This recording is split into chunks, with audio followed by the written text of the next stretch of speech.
welcome people to the LERO Masterclass number 5. Unfortunately, we didn't run the one in April because it was Easter and we just felt there were too many people on holiday.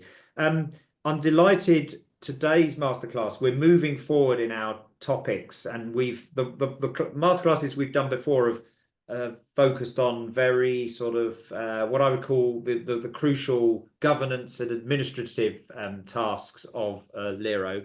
What we're going to move on to today is, to me, much more interesting, is about people and how do you grow people in a LERO, which is, after all, what a LERO's all about. And I'm delighted that today's session's is going to be led by Larry E from the Basement Project, who have vast experience in doing exactly this, and he's also involving Michael Walker and Cara Cox to talk about other LEROs on these topics. So without further ado, I'm going to hand over to you, Larry.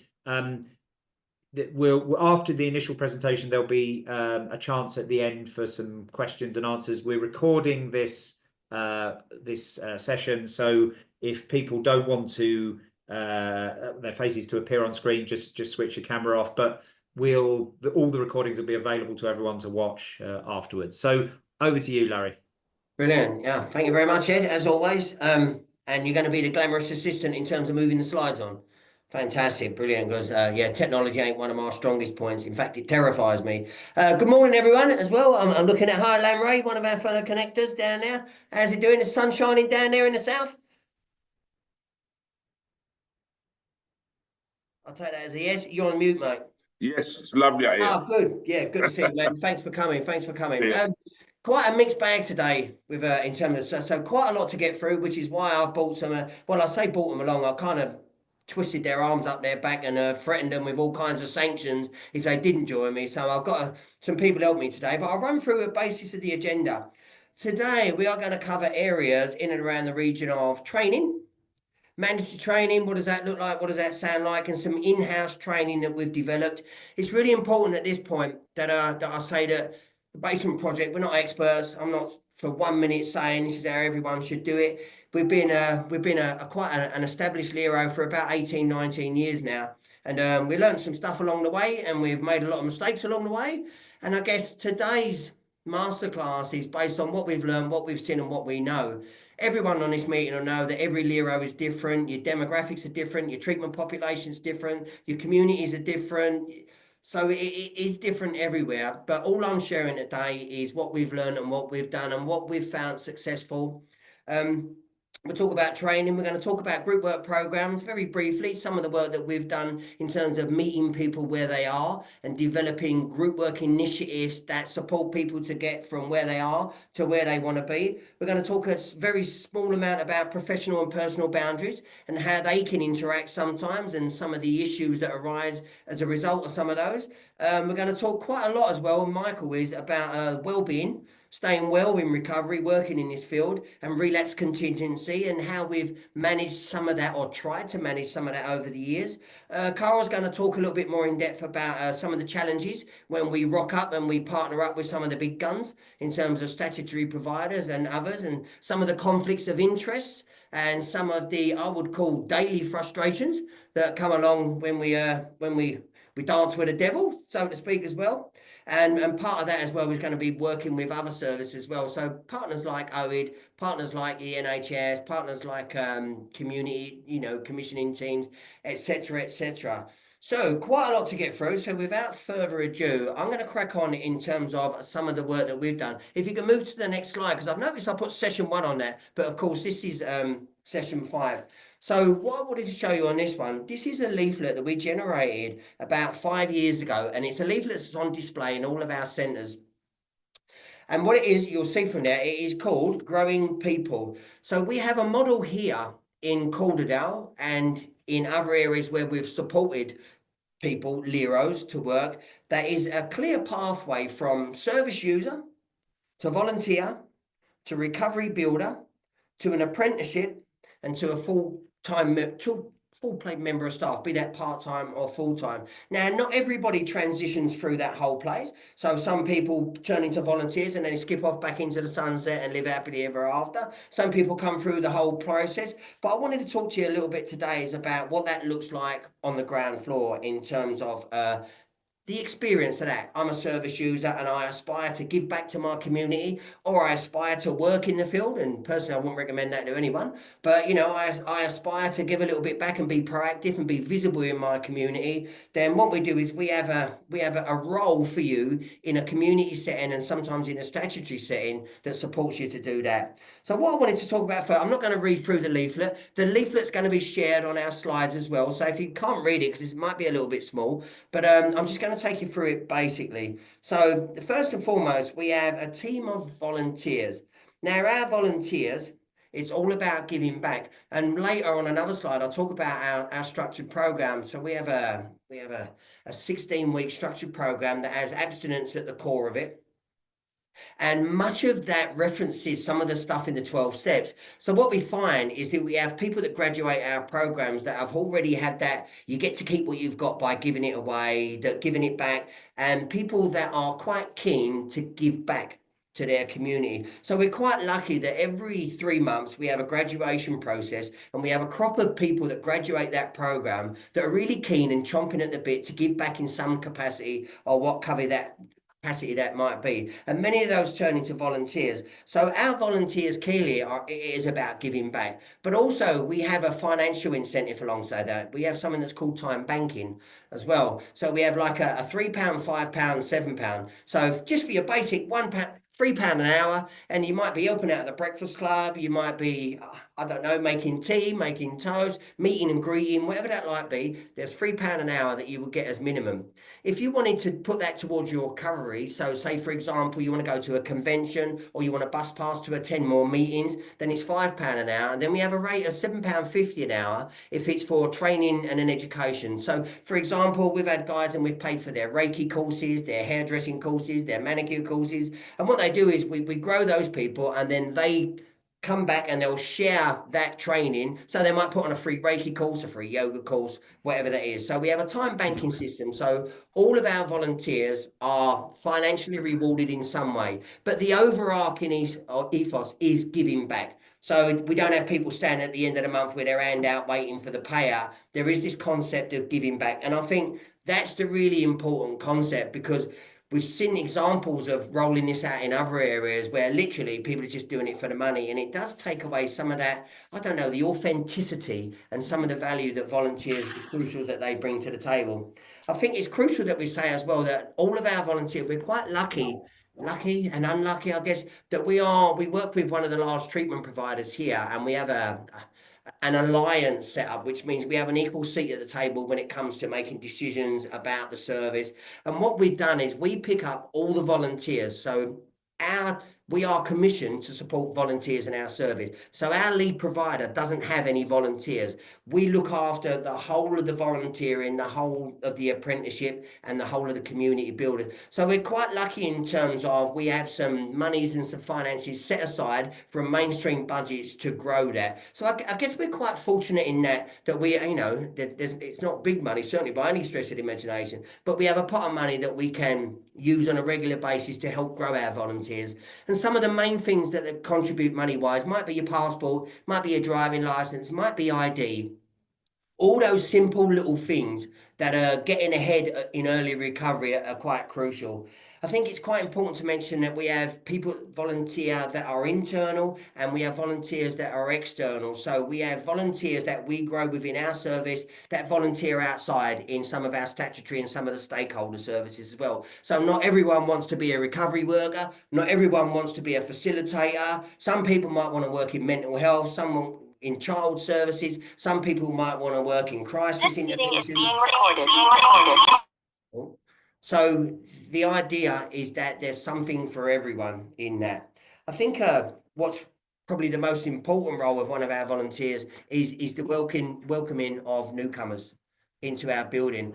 We've kind of changed the front door into services here. So as a LERO, we've got this beautiful recovery hub, all singing, all dancing. It's open 7 days a week. We go home of a night time at 5 o'clock and the service stays open. We have 3 or 4 mutual aid meetings and gym sessions and choirs. So 7 days a week, there's this community resource hub that's open 7 days a week, sometimes 15, 16 hours a day. So obviously our volunteers and our community builders are the key holders of our building after that. I think it's probably important to mention as well that we have newcomers that come into this building that are all service users as well. So we use it as the front door into treatment. And what we did is we bought this beautiful building next door. We knocked a hole in the middle. We put all the clinics and all your treatment rooms next door. And we bought our provider in. So we became the landlord. And trust me, that changed the face of it straight away. And then they've got all their clinics and all their key workers, you know, all that are next door. So if you're in treatment in Calderdale, the front door into recovery for everybody is a recovery hub. So we don't have bulletproof glass on our receptions. We don't have buzzers on the doors. We don't have cameras. We don't have all that stuff. We don't wear lanyards. There's no waiting area. You walk into a community-based space and you're welcomed by someone in recovery. And our volunteers are key in that role. The next what we have, and you'll see it on it, and I'll read this really short text here. It says, our recovery builders are vital to our community offering. They work closely with the basement staff and the wider treatment providers to develop and lead on community activities. These include scheduled weekly activities, and I'll talk a little bit about that, as well as one-off events such as camping trips, seaside trips. We have, you know, Easter, Christmas, Valentine's, you know, we had a big VE Day celebration. Our recovery builders are paid, and I'll get on the next slide and we'll talk about how we support those. Our recovery builders are the out of hours offer. Everyone on here will know that recovery don't do 9 to 5. Treatment services, and we as a service, generally, we do 9 to 5, Monday to Friday. But of course, recovery don't do 9 to 5. There's this massive gap that sits outside of that. So our recovery builders develop initiatives and community activities that sit outside of that. And I'll talk about that a little bit more on the next slide. So you would be a volunteer and you would graduate, if you like, to be a community builder.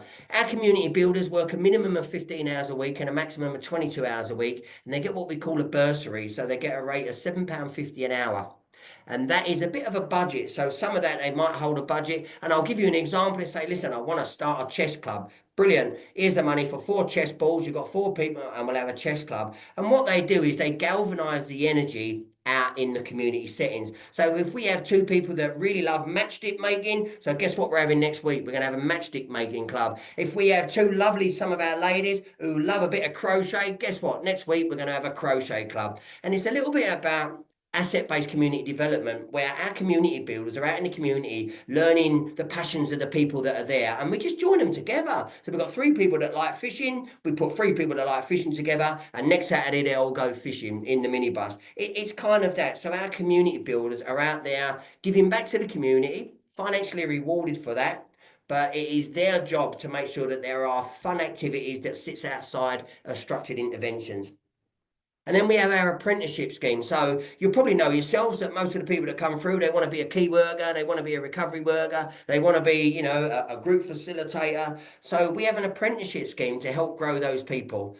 It's safe to say that as a small organisation, we can't employ everybody that comes through ours. So what we have a working agreement with our treatment provider. So we are growing the workforce of the future, because when we have vacancies come up in the mainstream service with our partners, then first in the queue are our apprentices, and they are always, you know, they're shortlisted, and many of them have got jobs. So in the last 3 years alone, we've got 4 apprentices that now work next door in mainstream services. One of them's a key worker, one of them's a navigator, one's a hope team. You know, some of them work in our trench with our more entrenched users. So there's almost this pathway to a job at the end. And if that job isn't within us, it might be within our statutory provider. And if it's not that, it might be wider services. Can I have the next slide, please, Ed? So far, so good. We're rocking up here. We're looking good. Okay, so I want to talk a little bit about our mandatory and statutory training. I think we're quite fortunate here is that all of our volunteers, most of our community builders, depending on what level of activity they're engaging in and what type of service users are engaging in their activities, and all of our apprentices, we're quite lucky that they are all on the same system, the same volunteering system as our lead provider. So we have they have a training platform where all our statutory, your safeguarding, your mental capacity, your data protection, all of that stuff. So all of our volunteers have access to our Learning Kind platform as well. So we're quite lucky that all the mandatory elements of our training are picked up on that. So all we've developed is all the in-house statutory stuff that's not on that mandatory platform that applies to people with lived experience. So for example, we have our own boundaries and confidentiality and boundaries training, because the boundaries training that's within our in the sector doesn't cover people like us, we've found. And then a good example of that would be the boundaries training that we have on our learning platform doesn't talk to me about if you share in a meeting with me what you're going to do to someone after the meeting and the interaction that I might have. Most of our community builders, volunteers, and indeed our workers were all quite visible in the recovery community as well. So there's a lot of crossover in terms of we know people that go to meetings, we see people out of hours. We have staff here that have friends, family that have come into service as well. So we have that instant issue in terms of boundaries. My brother is in a group that I'm running, so it can be quite a lot of conflicts of interest. So for example, we've done our own boundaries and confidentiality training.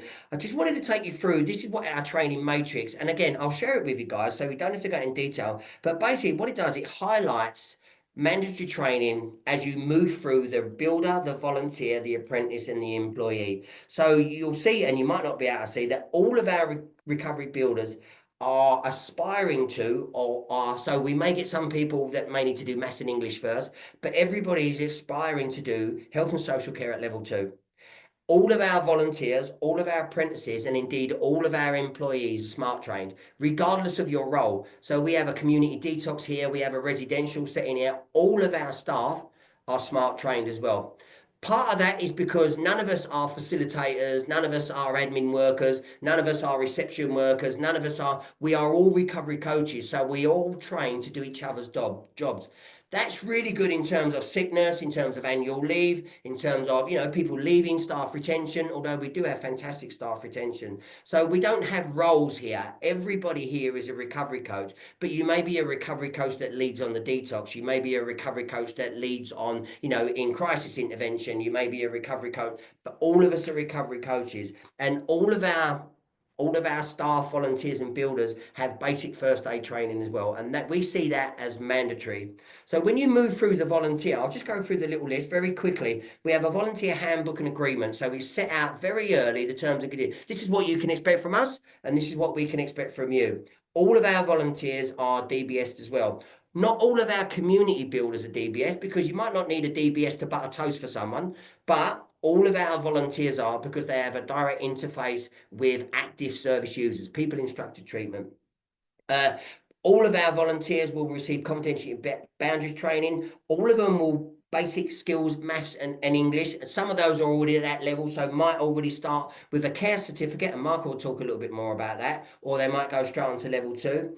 Basic IT skills as well, so we have some in-house training just to get you through that basic. Can you use your emails? Can you make an attachment? Your really basic IT skills.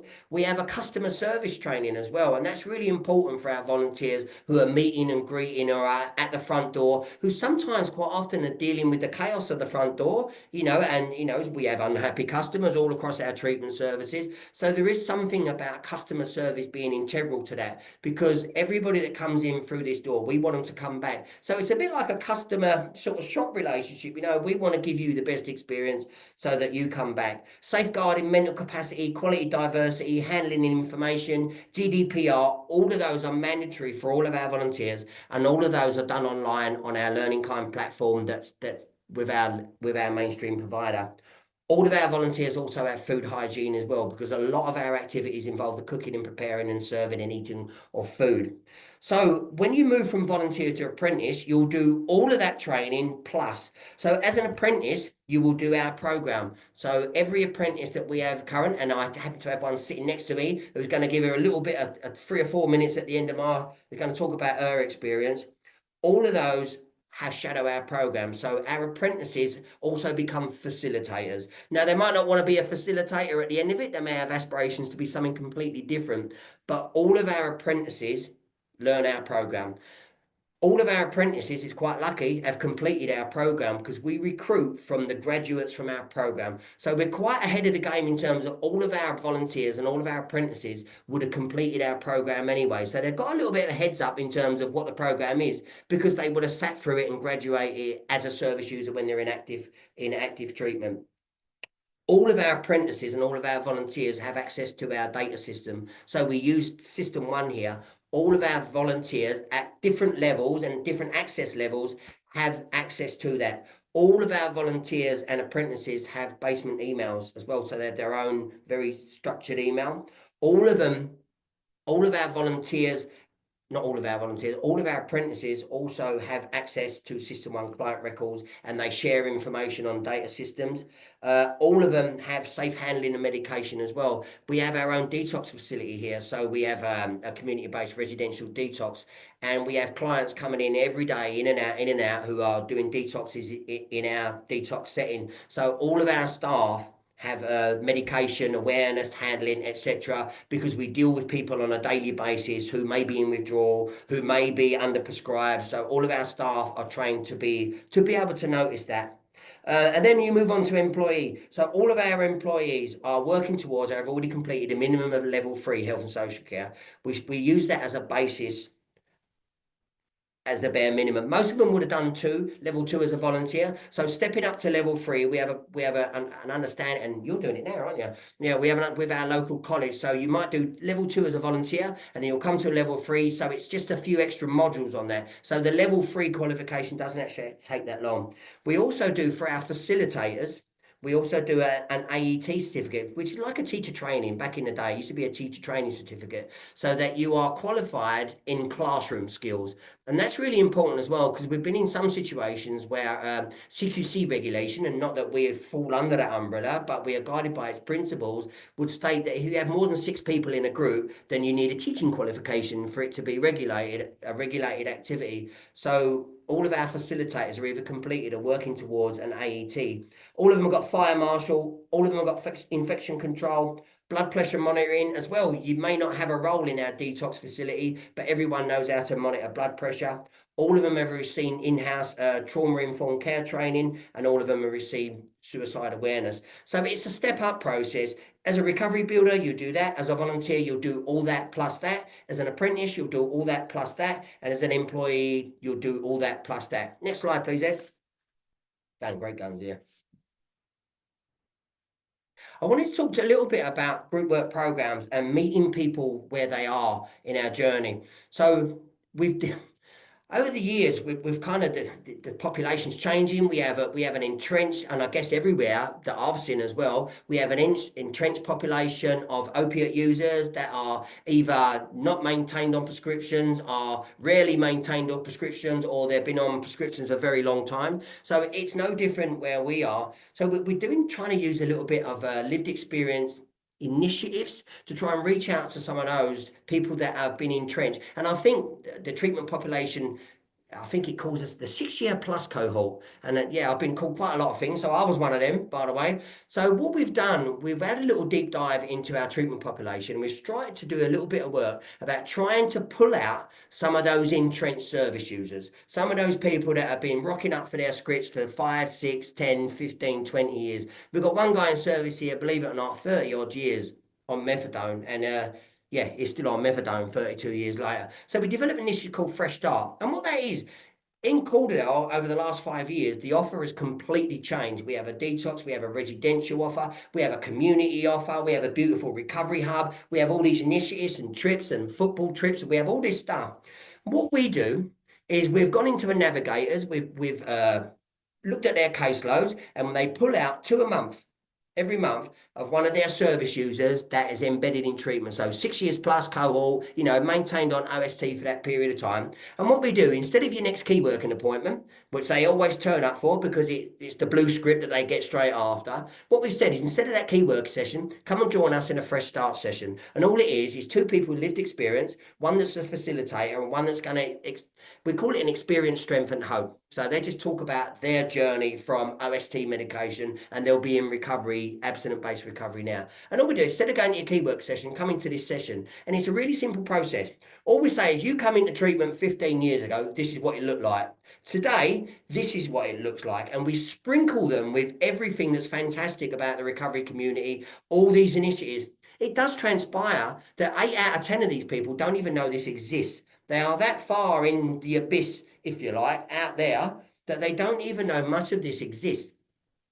What we do, we use that as a fishing group, if you like, to try and fish you out of that. We're quite lucky that in our community detox, we have an offer that can get them from that straight into our detox, doing what we call a stabilization episode. So if you're using on top of your script, you can come into our really quite therapeutic environment, have a couple of weeks with us, stabilize on your script, and then we can talk after that.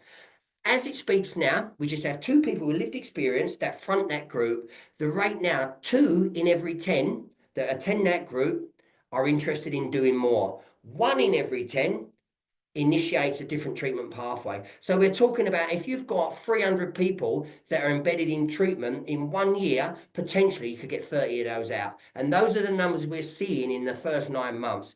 We also have a good group for first steps, and that is for, I guess, for those people in contemplation phase.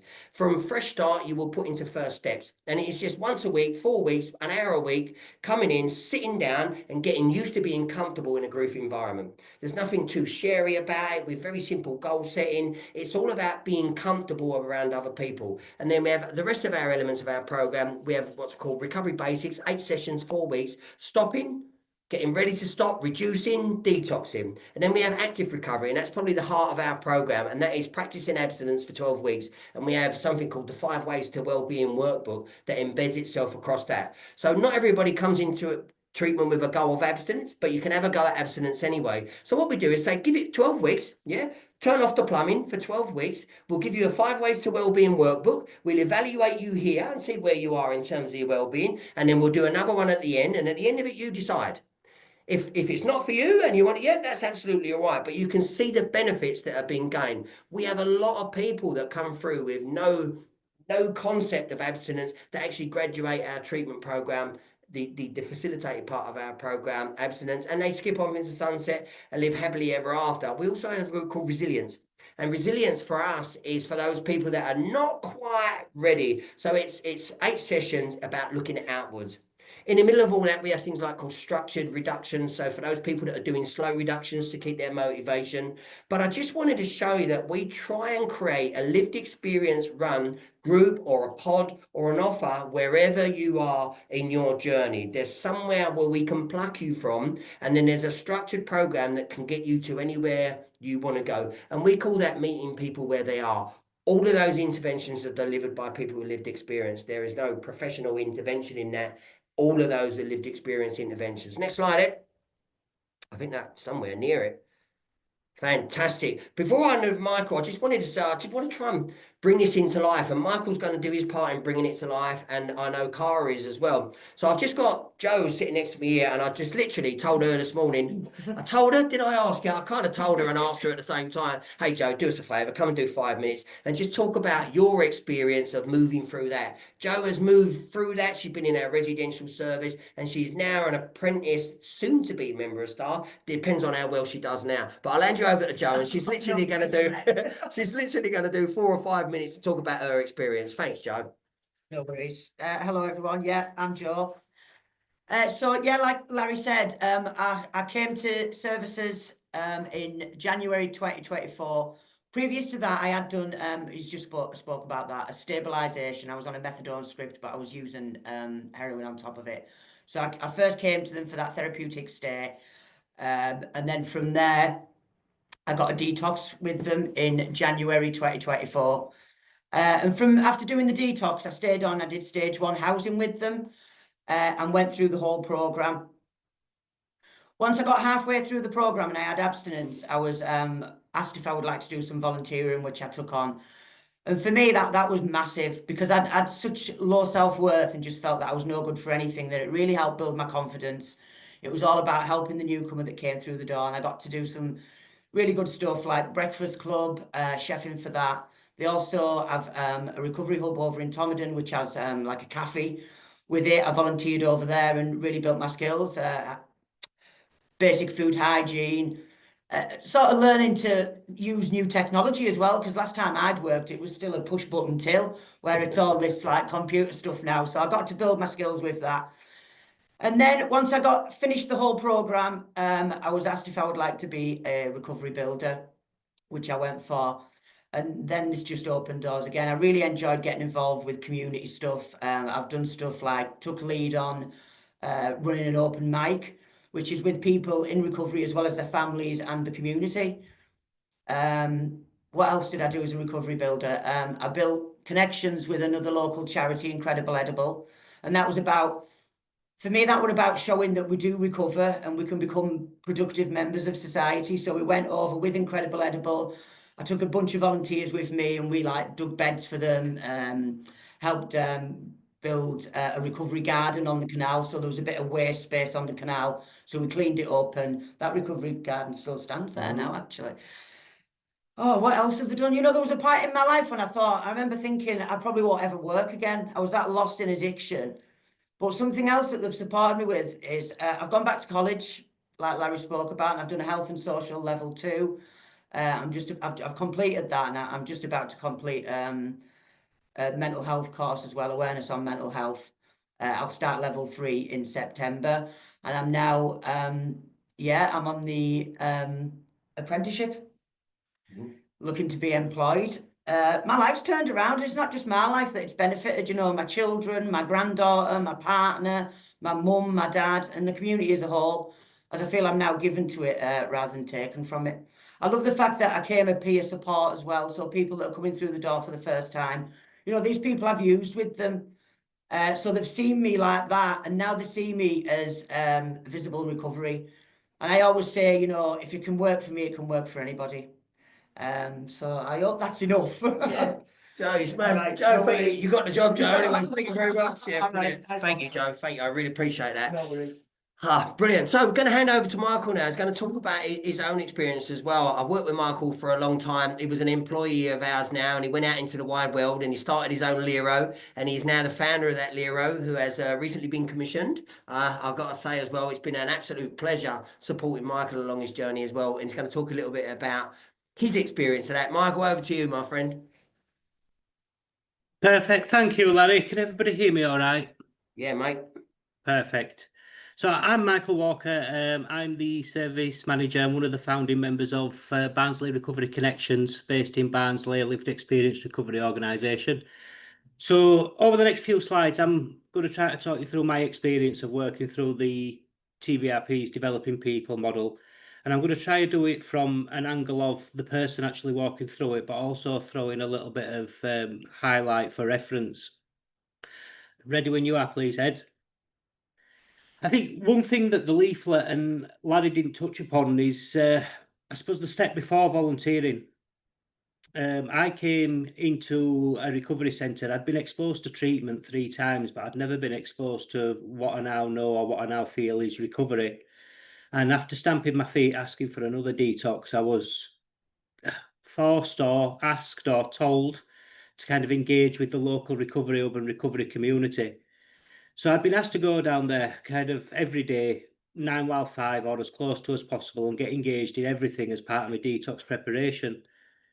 Now, arriving there, doing that, I was quite low on confidence, quite low on esteem, and extremely socially awkward. I came from a place where, in normal conversation, I didn't really understand what was appropriate, what wasn't appropriate, what was funny and what wasn't funny.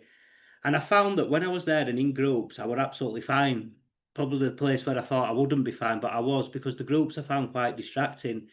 It was the gaps in between that were excruciating, kind of having to sit in communal areas and talk to other human beings in kind of a way that I felt comfortable. And I'm not sure if the member of staff at that recovery centre kind of noticed that I was struggling a little bit with that and asked me to wipe the tables to give me something to do, or if he just needed the tables wiping and asked me to do it. But I started at that point, I took on a little role before volunteering, wiping the tables, and I took it quite seriously. You know, I had my own cloth that had its own place, I had my own spray bottle, and those tables were probably newer than when they arrived in the IKEA packaging.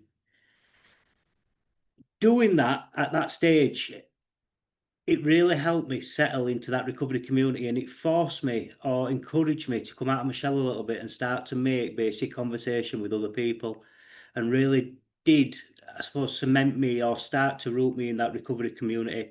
It felt that good, and it sounds silly kind of saying it like this, wiping a few tables, but it felt that good, and there was so much pride attached to it. I actually enjoyed it more than actually going into the groups and doing the other things, to the point that I had to be reined in a few times and the spray bottle had to be confiscated. So I actually went back into the group and focused on my own care plan and well-being. Now, on reflection, if I wasn't allowed to do that, I don't think I'd be having this conversation today. Now, I don't want to knock anybody else's model. Other organisations do things the way they do for their own reasons. But if I'd have decided I wanted to go into this sector with the statutory treatment provider that was available over there, and I'd have asked, can I come and wipe tables for you? Can I come and give back in some way? I'd have been told that first I need to successfully complete treatment. I then have to wait 3 months of successfully exiting treatment. I then have to do an online application for a volunteering role. I then have to go to an interview. And if I was successful, I'd then have to wait another 3 months for a DBS before I'd be given that cloth and a spray bottle. And me as an individual, I would not have done that. I'd have got itchy feet and I'd have kind of stepped away and gone and done whatever it was I was destined, if that had have happened, to do. So I really do think it was pivotal. At no way at that point, I was not a volunteer. I had no lanyard. I had no DBS. But right from the beginning, I would have afforded that opportunity to give back, not realising at that time that it was a fundamental principle in recovery. Thank you. Post-detox, my amazing skills at wiping tables with my spray bottle, it got afforded me the opportunity to step up to become a volunteering, and I got promoted to the coffee counter, serving hot drinks at set times, part of a rota. I was given trust and responsibility. An example of that was being allowed to go to the shop with a £5 from the petty cash to get some milk when it had run out. Again, something that had sound quite trivial and kind of silly to other people, but to me, being allowed to actually leave a building with cash and trusted to bring the change back was, you know, it was quite empowering. Meeting and greeting skills, and I had my first example of supervision at that stage. It was a concept alien to me because I came from a place of window cleaning, working on the side, restaurant work, none of which really held anything to do with well-being or supervision. Now, those supervisions used to happen monthly throughout being a volunteer, kind of alongside doing my aftercare and my group work. And I didn't realise at the time how different that supervision was compared to other organisations. We shared a building over in Barnsley with the assessment team with the front door, and the manager of the assessment team was off for a period of time, and I got asked if I'd cover a few supervisions for them, for their volunteers. So, you know, in the spirit of partnership work, and I asked them for the template and looked at it, and I couldn't actually believe how different it was from the supervision that we were given through that developing people model. At nowhere on that supervision template was anything to do with an individual's well-being, home life, or recovery. And I think one thing that stands out about that developing people model is that the supervision and the support that's actually given is the supervision's not, it's not based around KPIs or targets or objectives or things that, you know, we've achieved. It's centered around how's your recovery, what are you doing to maintain that, how's your general well-being, is there anything that we can do to further support you before we get onto, I suppose, the nitty-gritty. So I think it was something I didn't realise at the time, because like I say, I didn't know any different. But it's really important, I think, for this to be an effective model, if anybody was going to implement it or something similar, that it is remembered that the well-being of the individual kind of comes above all else, organisational targets or KPIs. And also during that period, I think it's important to mention I was never once asked to sacrifice any element of my recovery to fulfill my volunteering role. Things happen in recovery. Anybody that's been exposed to a recovery or been around one for any period of time knows that the unbelievable can happen at very short notice. And kind of been asked the question, what are you doing this afternoon, Michael? And, you know, if Michael as a volunteer says, I've got some free time, would you mind covering the cafe counter for us? Absolutely. But if my response to that, well, I've got my aftercare abstinence group, the response was, that's fine, and move on. You know, at no point was I asked to kind of step away from what I needed to be doing to maintain what I was getting to meet the service's needs. Thank you, Ed. On to Recovery Builder. Sorry, just missed on that previous slide that I actually went to college as well, 2 days a week at that stage. They used to come down to the Recovery Hub and observe us doing various things to do a level 2 diploma in health and social care. On to being a Recovery Builder, where I suppose the autonomy starts to come in the fact that I had the free rein to create an activity, to run an activity, to advertise an activity, to develop an activity. I chose a couple of outdoorsy ones in line with the 5 ways wellbeing. So I liked my recovery ramblers and my couch to 5K, which ironically I never actually successfully completed myself. I can walk it, but I'd struggle to run it. But I think that it gave me that independence whilst being fully supported, but it also it taught me some really great skills about kind of, you know, interacting with other people, kind of getting people on board, galvanizing people, motivating people, but also the basics of data gathering. And again, although I was working autonomously, running those events kind of on behalf of the Basement Recovery Project, I was still receiving monthly supervision, but also after each event or activity that I was running, I was also receiving a debrief and a check-in from a member of staff where I could kind of offload or kind of bounce any questions or queries or anything I wasn't too sure about. Thank you, Ed. I was really fortunate. I was one of the people that could go into it was known as a trainee recovery coach at the time. As Larry mentioned, it's now changed to an apprenticeship. But at the time, a trainee recovery coach, I think the term master of all trades sometimes get a bit of hard press.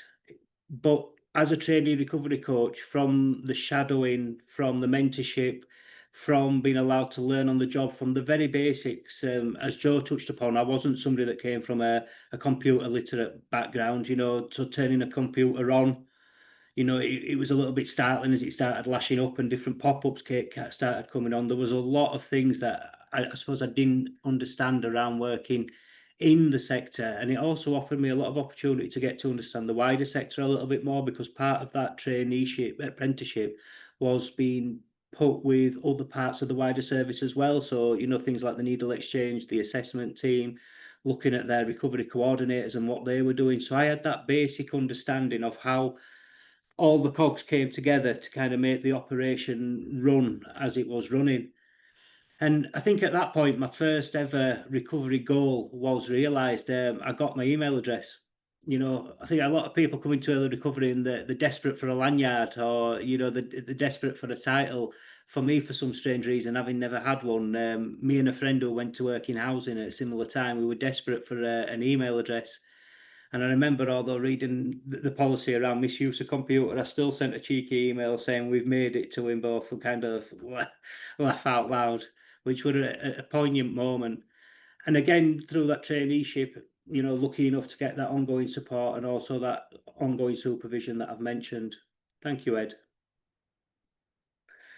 Recovery coach, I was fortunate in the fact that there was a position open to me. Other people had been taken through the process, and depending where the organisation was in relation to their growth, you know, some people had gone into wider service and were part of their outreach teams or assessment teams or had become recovery navigators. But I did become a recovery coach, and I think although on paper that was the biggest step for me, bigger probably from moving from volunteering to builder or builder to traineeship, it was tough. You know, there was a lot of things I had to learn. There were mistakes that were made, but all in all, I found the transition really, really easy. And I do believe that the developing people model, it gradually exposes you, you know, to what's coming next. So at no point did I feel like it was a shock to the system. So actually stepping up to be a recovery coach although the responsibility weighed a little bit heavy, and I suppose having to work autonomously and not having somebody kind of constantly with you, you know, there was an additional pressure there. I didn't find it as difficult as it could have been. I remember a young lady that came from out of the sector to work with one of the partners that we were working with at the time, and she came from Greggs, and you know, she sank within a couple of weeks. You know, even with a thorough induction that were available to her, it was complete shock to the system. And I don't believe it was solely down to my resilience. As like I said, you know, I had my own issues with confidence, with esteem, you know, with belief, a little bit of that imposter syndrome going on, sitting around tables or on online meetings with people with lanyards. But I think that the graded exposure as I worked through this model, it set me up to have an opportunity and a decent chance of succeeding. Thank you, Ed. And finally, I suppose it brings us today. October 22, I had the opportunity to become one of the founding members of a LERO over here, and scary as it was, you know, it was an opportunity that there was no way that I was going to pass it up, and we're actually using this model ourselves here. We've kind of taken it and adapted it to kind of meet our needs. Where we're sitting 2.5 years later, from where we started. When I started, there was myself on a day-to-day basis, and we also took another member of staff through Tupe from the organisation that was here before. But since then, we've added another 2 full staff members, 3 recovery builders, and we have 8 recognised volunteers on top of countless people that just want to lend a hand and wipe a few tables. And I think we're quite proud of the fact, and I don't want to suggest that this model or we in any way are the reasons for this, but the 3 recovery builders and the 4 members of staff following this model, kind of with the well-being and their recovery put at the centre of it before anything else that we're trying to achieve. Touch wood, to date, we haven't had any setbacks. You know, none of them have experienced lapse or relapse. And like I said, I don't want to put that down to the developing people model. I don't want to put that down to me. You know, that's through sheer hard work, commitment to their recovery from them as individuals. But I do believe this model supports the people to be afforded that opportunity to be able to maintain their recovery.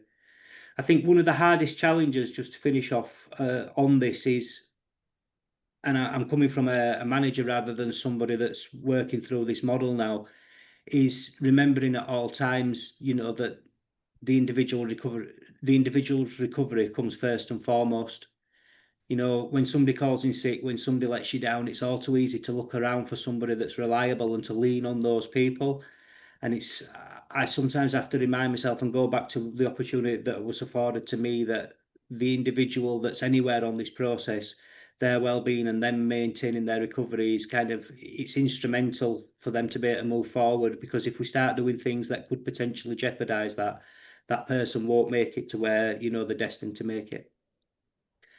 And I'll leave it about there. Thank you, Ed. Michael, listen, I don't know what you was nervous about. Listen, you're a natural. And listen, I've got to tell everyone on the meeting as well, he's really underplayed himself a little bit there. He has, you know, I remember him in the groups, you know, and I remember, he's a director of his own organisation. He's got his own staff. He said he pays himself as well. Remember, we had this conversation a while ago. He said, I pay my own wages, like, and I don't know who I have to tell when I need annual leave. He said, like, it's all fucking Chris.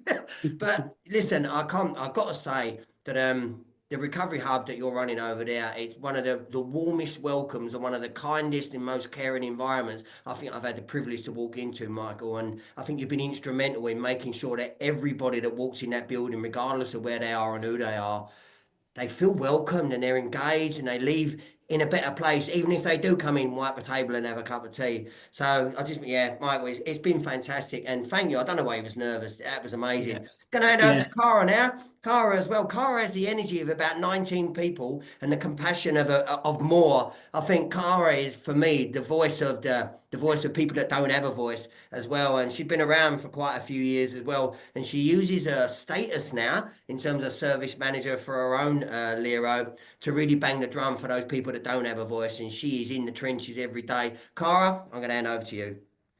Jeez, it's like the big introduction. I'm like, oh, crikey, I've got to talk. You know what? I'm really excited by this because With LEROs, I had no idea they existed until I found out that they existed. And the thing is, I know for me, I went to 10 rehabs. I didn't know you could get well in the community. And so I was often sent away, would do rehab, come back out, and then it would start off again. And the LERO, so Chase Recovery, I was really lucky because it kind of fell in my lap. So I was volunteering for CGL, and that was miles away. So then I started volunteering at what was called STARS. And like Michael just said, you know, I had to do an online application form, and I went for an assistant group facilitator. But I soon found out that the organisation, they didn't run groups. They'd put it on there because they wanted to be seen that they were doing what they should be doing. So I was actually in lockdown, ringing people up, asking them if they completed their CVs, because I was working with a job coach, and the majority of people had actually relapsed. And I was going back saying, what are we going to do for these people? They've all relapsed. Unfortunately enough for me, Paul Jacks, the founder of Chase Recovery, came in the building and said what he was going to set up. And I'll speak about that in a moment. But that next day, we had Stuart and Michelle come down from the basement, and they invited me out on like a little recce to see where we could set this thing up. And do you know what? They all asked my opinion. I was only a year in. I was like, I don't know. I don't know, somewhere to put tea and coffee. I had no flipping clue. So if we look at the next slide. So where we fall in, and this is where I suppose in Staffordshire, April last year, we, as a county, they started to look at doing something a little bit different. So what happened is it fell under what's called a Section 75. So on here, you can see at the top that there's MPFT, which is our provider, and Stafford's County Council. So on the left-hand side of that, you've got treatment. So you've got inclusion. So that's your assessment, your treatment, harm reduction, medications, OST, and then there's your detox, and then there's rehab. So that's the Burton Addiction Centre. So that's where your pathways are.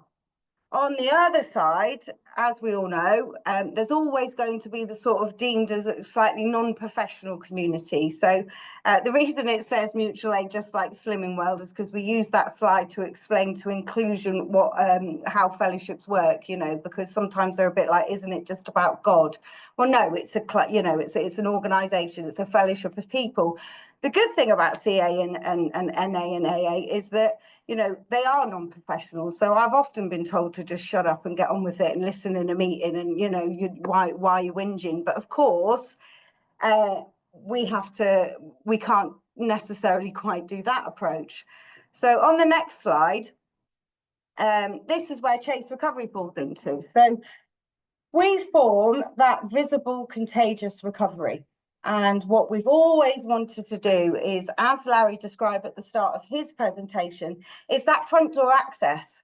So as soon as someone comes into treatment, regardless of where they're at in their recovery or what stage they're at, we want them to be able to see that recovery is possible. So we want to achieve long-standing abstinence and a new life of meaning and purpose. So that's joy, laughter, connection, peace of mind, and self-esteem. So the difficulties that we've had and the challenges, there's been some positives and of course some negatives, is working within the services. So if you look at the next slide, so STARS, and this is what we have in Staffordshire, is Staffordshire Treatment and Recovery System. So it's a county-wide partnership, and we support individuals affected by drug and alcohol use. So inclusion being MPFT, Stafford County Council, and then there's LERO. So there's actually 2 LEROs in our county. There's us and there's Better Way, and then we have the residential rehabilitation. So where we fit in is, if you go to the next slide, Ed, thank you. So Chase Recovery, being an active partner, we do get to sit on all the forums. So we do have a voice now. I will go into the difficulties and the challenges that we've found in that. But we do have weekly meetings. So each week I will have a chat and a catch up with the manager of inclusion. I'm able to bring people to her. I'm able to discuss different things that are happening.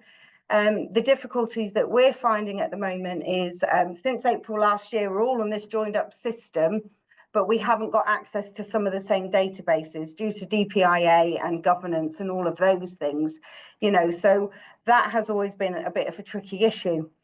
The detox panel, the pathways at the moment, and I think I've really struggled with this over the years, and I can get quite passionate in some of the detox panel meetings because, of course, as a LERO organisation, you find that we're spending 5 days a week with an individual. We get to know the individual, we get to know their families, we get to know how many kids they've got, we get to know what they're passionate about, and we're presenting them at detox panel meetings. And unfortunately in Staffordshire, we found that there's an increasing amount of barriers that prevent a person from getting into detox quite, you know, as quickly and as effectively as they should be. So this is an area that we've been beating the drum for a long time. So of course we have the Burton Addiction Centre.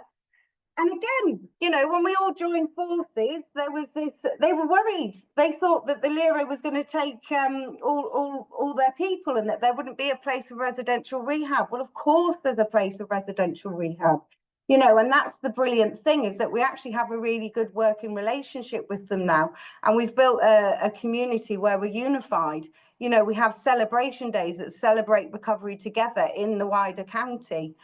I do have a spot at the system leadership meetings. So we do discuss strategic development and how we can help the wider community.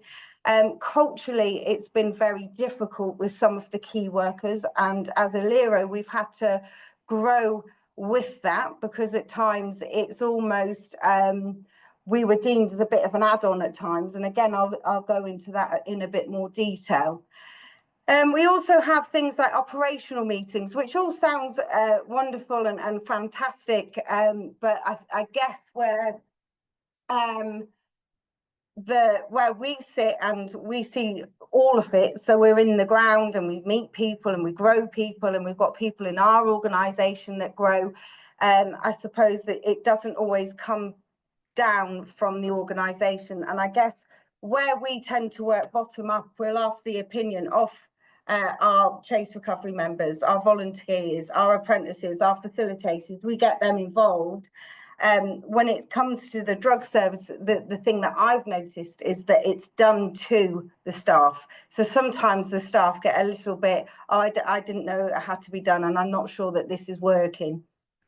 So at the moment, what we've also started doing is we have started to run inductions for all of the inclusion staff. So that's the provider. We have inclusion staff, we have criminal justice, we have so family support, we have social workers.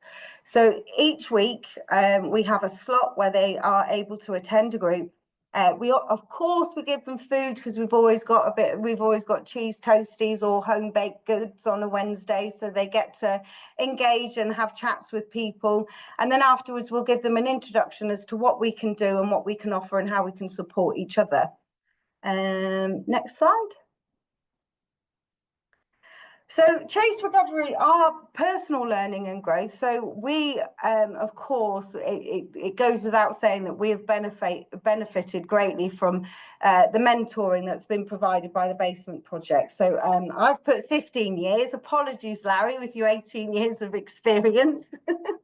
So with all their experience, they've been able to shape and help build our foundation, because there's been times where, you know, we've felt like we are really swimming up against the tide. I'm just like, I don't know how to change this. I don't know how to do this.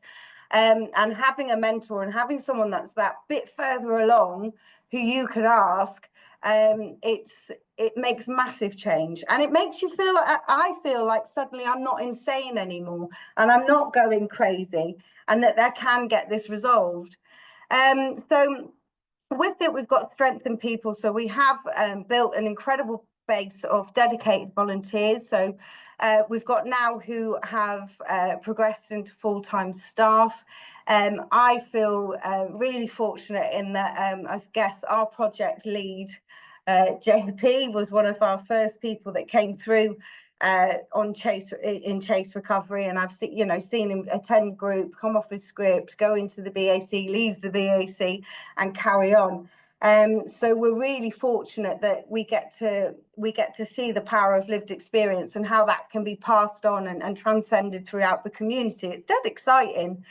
So with that, we are successfully running 2 hubs in Staffordshire. We're hoping to have a 3rd by next year.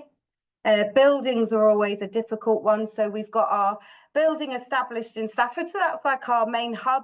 And I think, like Larry mentioned to Michael, and something that was told to us quite early on about these 15 steps of how people walk into the community. I know that we've got hanging baskets, and we make a warm welcome and a beeline for that person that looks nervous. So we have a greeter, and our greeter is the most loveliest man you'll meet. And, you know, he really makes an effort of making sure that everyone is welcomed into the community. And we've got that in Cannock and Stafford. We focus a lot on creative innovation here and creative recovery. And I guess that's where, as a LERO, you can grow to your strengths. I know that there'll be some LEROs that if we had a load of people that loved going to the gym and working out and doing all those things, we'd probably have a gym downstairs and we'd all be going out jogging. We're not. We're quite geeky. We're quite eccentric. We've got guitar walls and studio equipment, and we dance and we sing and we do all of those things. So from that, we were able to create the Detox Factor, which is now its own entity and recently become a CIC. So we've got the choir walking groups, Recover Fest, celebration days. So all of those things are really, really exciting. So we just continue to grow. Now, the next slide. This is more so the frustrations, and this is the things that I guess that we have found that I believe culturally will still take some time to change, and I'm sure that perhaps other LEROs may experience this, but I think initially it's always the frustration around the perception of what a LERO is.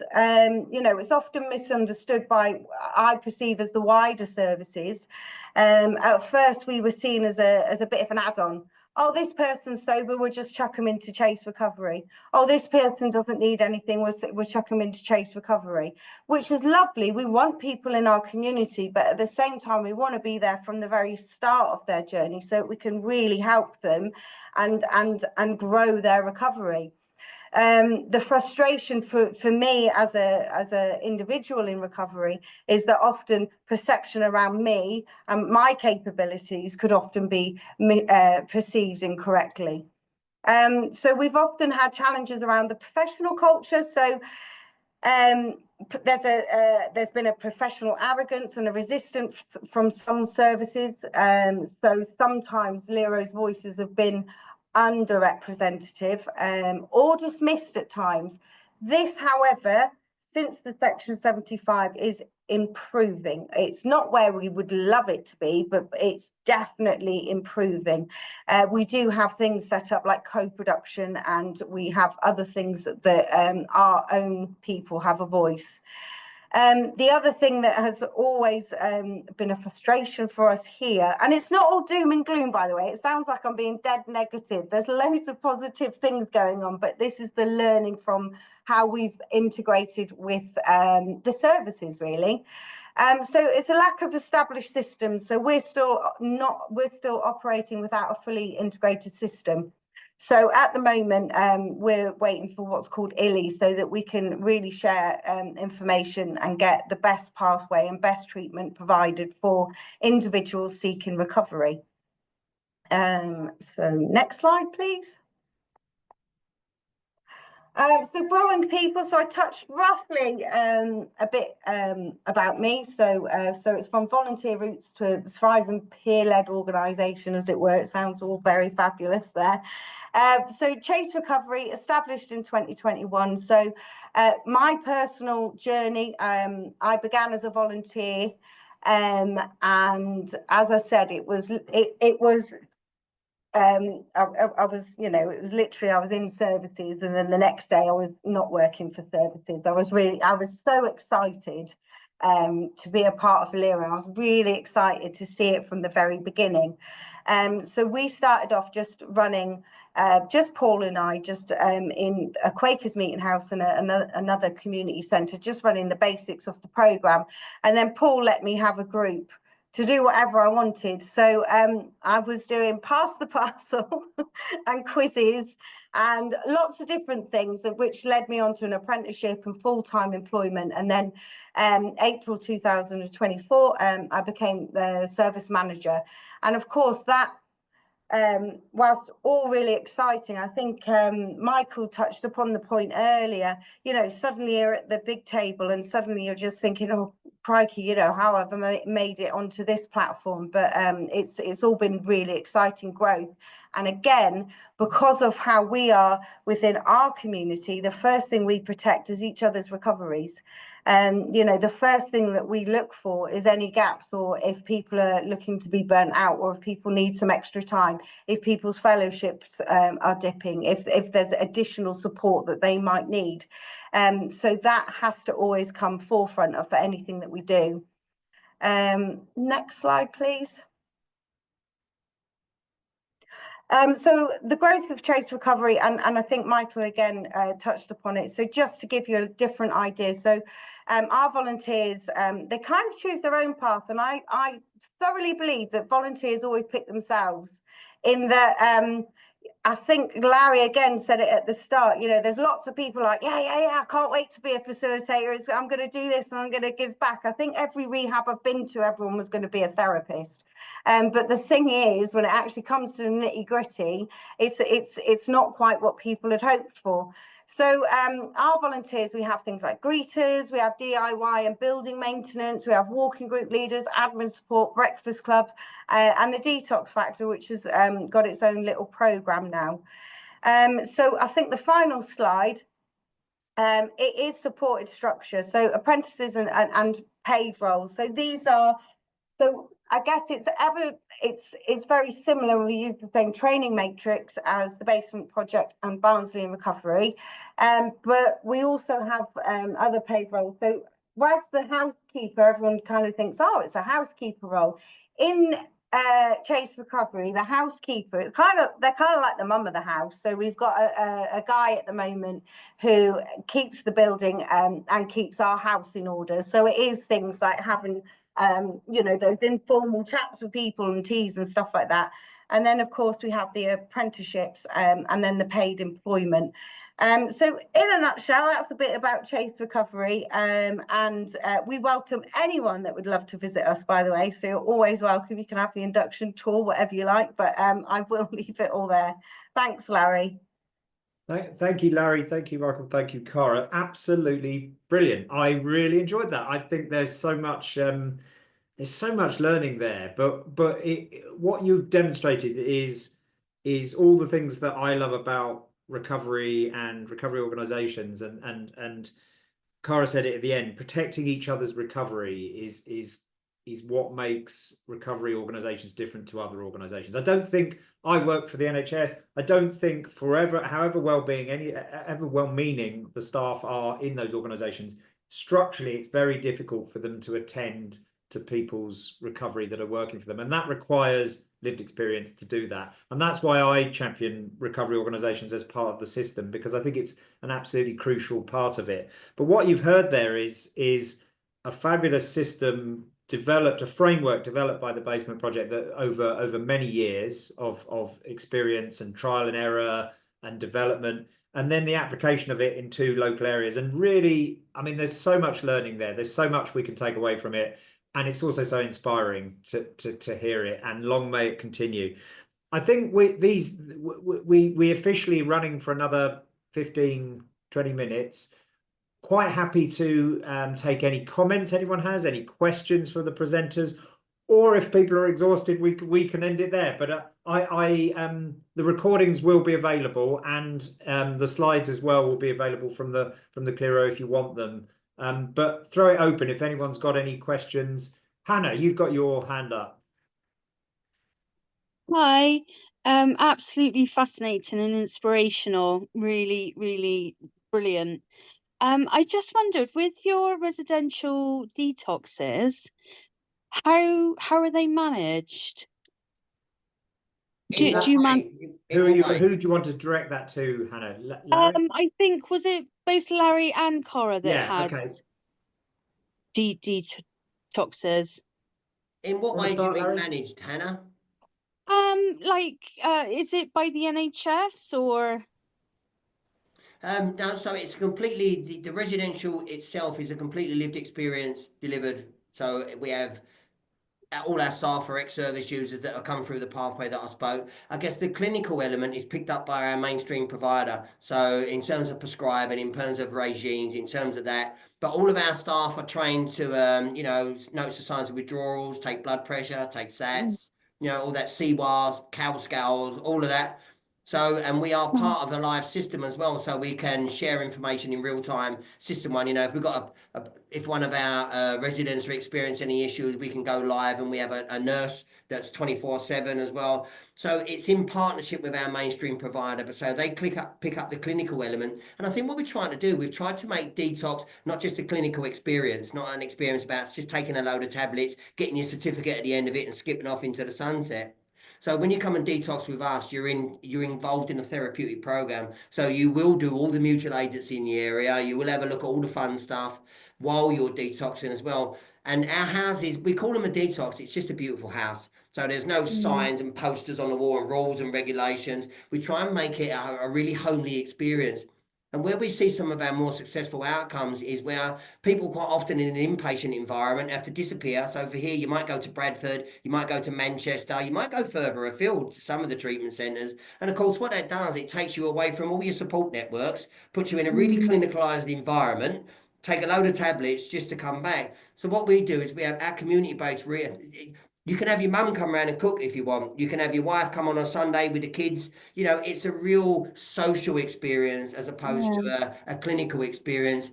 And what's really beautiful about it as well, if you come and detox with us, we have this like a pro-social modeling type thing. So you'll learn to cook if you want to. You'll certainly learn how to clean, because we don't have cleans and cooks and things. So we have things like therapeutic duties. You'll learn how to iron your clothes. You'll learn how to use a washing machine. You'll learn how to use a toaster. You'll know what a microwave is by the time you left us as well. So it's more of a therapeutic experience. But the clinical arm is picked up by our lead providers and our clinicians that we work closely with, because they're in the building next door. Ah, okay. Oh, that's brilliant. Yeah, it's Cara, really did you want to interesting come in? Sorry, hear. Hannah.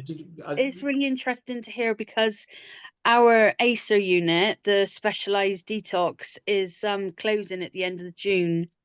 So Bradford and Manchester, by the signs of it as well, they're going to be sent.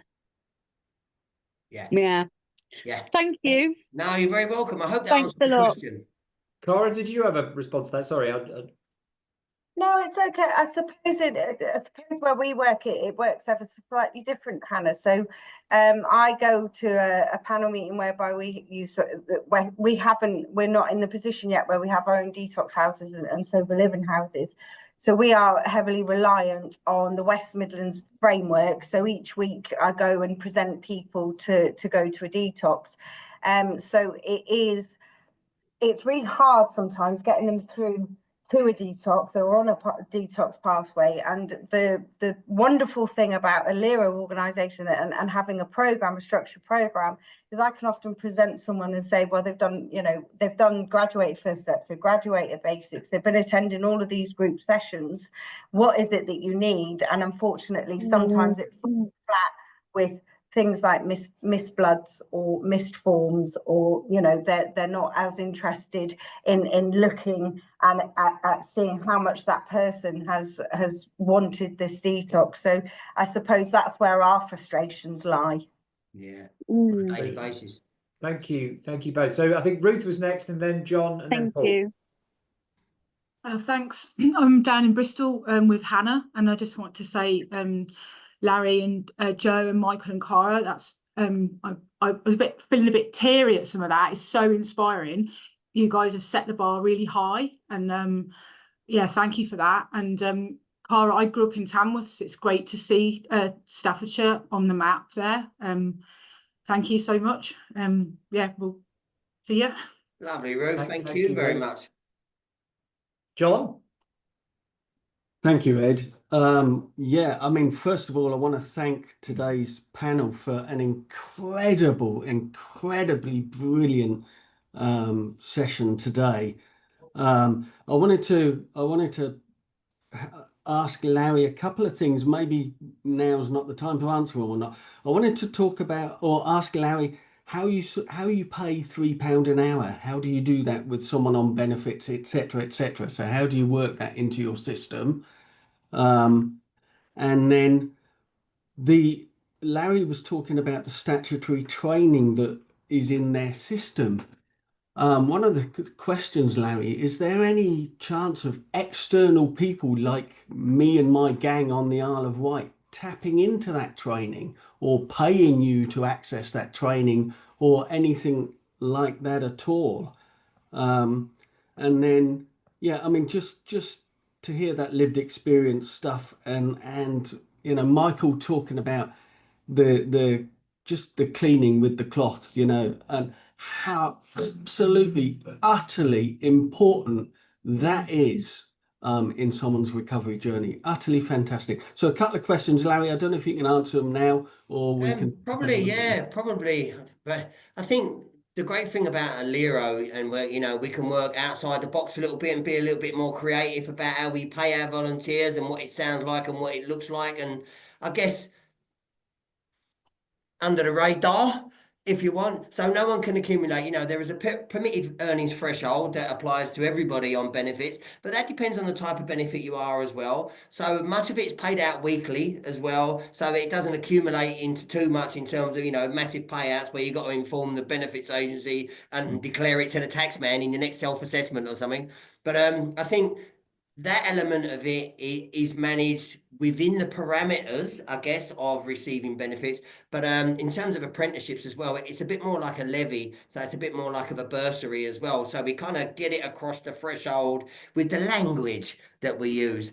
So I think that's probably the way of saying it, that we might bend a few, but at the same time, it's within the parameters of the law. I think in terms of accessing systems, so my suggestion to you would be that your local treatment provider, if you're a LERO, you would be getting access for there. So whoever they are, whether that's a CGL, whether that's a forward trust, whoever they are, there is something about you joining the local system. So alongside our treatment systems, great, fantastic database, that, you know, a forum of learning forum, we also are on our local authority one as well for the safeguarding. So every local authority will have a third sector, you know, mental capacities, safeguarding. So every local authority would have that. And as a LERO, you can tap into that as a free resource as well. In terms of external people coming in, I would probably have to say a big, massive in terms of that, because obviously it's a, you know, it's a sector and they are quite a large provider.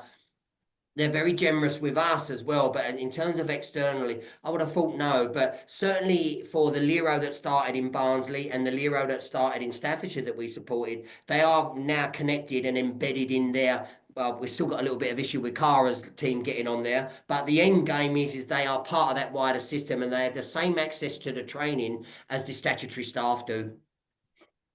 Larry, can I just ask, how about the in-house training that you have? Because that's like, can you share that? You were talking about, that's something we could talk. Absolutely, that's something we could talk about outside of here. The boundaries training. That sounds cool. Okay. Yeah, we could have please email me outside of this, and then absolutely, I can share what we've done and what we know. Brilliant stuff. Those sort of issues may well be the things that are taken up in the new workforce strategy, which has a peer support worker role. I mean, you don't have to stick to that title, but it's defining a role that is different to a drug and alcohol worker role, that's using lived experience, that's linking people to positive assets and the sort of things we're talking about. Anyway, Paul, over to you. Oh, thanks. Also, I just want to echo what everyone else has said. It's been absolutely amazing to come here and listen to you guys, Larry and the rest of the guys you work with. And I'm Paul. I'm a paid member of staff at the Kennedy Street Addiction Services in Brighton. So we have a recovery hub. We've been going now for over 2 years in August with our hub, and we're growing. I've been involved as a volunteer and now I'm staff member, and it feels like we're really on the right page. Like, I really like, yesterday I was on shift and someone was like, "Oh, can I help?" And I was like, "Here's a sink full of washing up." And I was like, "Oh, okay, cool. Can you dry it up?" It's like, so we're on the right page and stuff. One of the things I really wanted, I've been asked to also become the LERO lead for our organisation, which I think is a really big responsibility, but I'm looking really forward to it. One of the things I'm really interested in, you were talking about, can't remember what it was, but we're talking about how like there's like this profession, how it's seen as like there's the professionals like CGL, the prescription providers, all that kind of stuff, and the residential rehabs we have in Brighton, and then like we classify ourselves as non-professional. Like, how do we, like, one of the things I'm really keen on at the moment is trying to work more in partnership with these other services in Brighton, and how do we cross that barrier of actually them taking us like seriously? You know what I mean? Like, that's like, how do we break down those barriers? Like, what sort of language can we be using? What sort of approaches should we be using with presentations, reaching out to the right staff members on those teams? Really, any advice on that for me right now would be really good. Thanks, Paul. That's an excellent question, and one that people are grappling with all over the place. I don't know, Cara or Michael, do you have Cara, you're unmuted. Go for it. Okay, and I'm sure Michael's got lots to say as well. Do you know something, Paul? I think it's a really good point. And at first, it's quite difficult to get your foot into that door. But I would always invite your local services into your hubs. Because I don't know who the provider is in Brighton at the moment, but also ask if there's an opportunity to go into their hubs and present what you do. I'm sure you've got a timetable and a menu of options. And also the thing is, what I think the hardest thing for me that I found was getting key workers to understand sort of the value in the additional connection that people will get by connecting with their community. At times when somebody is treatment naive or new to services, and previously it was AA meetings, CA meetings, and then it's a shutdown. I don't like God, I don't like this. Well, once you're in the front door saying, well, actually, we've got this on offer, we can do this. It is just about making friends. It's about seeing if they do co-production meetings. It's about turning up, and then slowly but surely it works better. Larry's got a lot. I think you got in with Humankind quite quickly, didn't you? Yeah, without a doubt. It might be worth, Michael, if you're still on, I can't see you, because you've made some real inroads with your local commissioning team quite recently. Do you want to share a couple of minutes on that for Paul? Yeah, I think start off, we were fortunate when we came to Barnsley because the partners over here are the same partners of the basement project in Calderdale. So I think on the grapevine, the value of what we can potentially bring to the table was already known. We didn't have to kind of start from ground zero. And I think, as Cara's just said, there's probably out of the whole wider staff team, that guarantees you 20-30% buy-in. There's still a lot of work to do with the other 60-70% who are used to working in one particular way. I don't want to sound rude, but it's difficult to teach old dogs new tricks. Those that have been around a long time, kind of doing something a certain way, even when they're directed that we'd like them to do it something different, there is pockets of resistance or training needs coming up. The commissioners were slightly different in the fact that we invited them down to a couple of our planning meetings to actually participate in that. So the local commissioners came down and actually sat in where we and our small community at the time actually had the initial planning about what we wanted to do next, and we started to gather a little bit of interest and traction for them. Then we built the relationship, and they've trusted us with a few things now, kind of separate to I suppose our 9-5 job. They supported us to set up a good food pantry. So they gave us a grant to get all the equipment and stock for 12 months to offer subsidised shopping to people in recovery over in Barnsley. And then they've also commissioned us to deliver some stigma awareness training to professionals as well in Barnsley. So I think that initial meeting was great. I don't know if they would have come if we hadn't have invited them. So sometimes it might be, if you're struggling to reach out directly to a treatment provider, it might be looking at creative ways about how you can kind of tap them on the shoulder from a different direction, and that might be going through another local agency or the local commissioner. Yeah. And sorry, just while I'm on as well, Larry, I couldn't find the button to raise my hand. The person that was asking about training before, something that we've fallen back on if we've struggled with getting people on a particular system is the NHS ELFH website. That's got some really good, relevant e-learning for health and social care on for free, and you can also do the care certificate on there. There you go, Cara.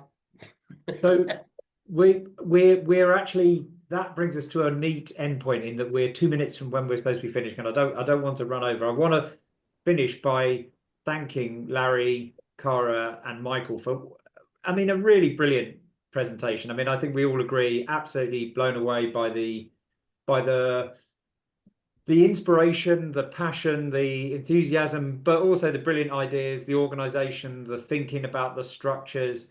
I think you have to keep on keeping on with it. I think the discussion as it drifts to the end about the problems of getting parity of esteem for LEROs in the system are still there. We're working on them. We're slowly moving the dial.